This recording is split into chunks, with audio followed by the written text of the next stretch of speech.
আসসালামু আলাইকুম। আপনাদের কাছে কিছু কথা শেয়ার করছি। আমি সৌদি আরব আসছি প্রায় ১.৫ মাস। ঠিক আছে? দেশে থাকতে ভালোই আছিলাম। যারা নতুন সৌদি আরব আসবেন, বিদেশ আসবেন, যেকোনো দেশে যাবেন, অবশ্যই ফুরার ওষুধটা নিয়ে আসবেন। কার কখন আপনার অসুখ হবে এটা কেউ বলতে পারবেন না। ফুরা মানে ফুডের ওষুধ নিয়ে যাবেন। এই যে দেখেন, এই যে ক্যাপসুল নিয়ে আসলাম।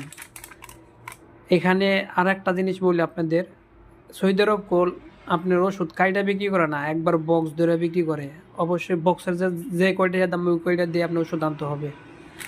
এই যে দেখেন, টোটালে আমি এই জায়গায় আপনার এলো প্রায় ১৪০০ টাকার ওষুধ আছে। এর আগেও আনছিলাম হলো প্রায় ১,০০০ টাকার ওষুধ। ঠিক আছে? অবশ্যই যে যখনই আসবেন বিদেশের বাড়িতে অবশ্যই বিভিন্ন আইটেমের ওষুধ নিয়ে আসবেন। কার কখন অসুখ হয় কি বলতে পারবেন না।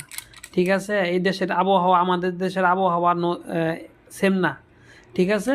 অবশ্যই আপনারা ওষুধগুলা নিয়ে আসবেন, বিভিন্ন প্রকার ওষুধ নিয়ে আসবেন।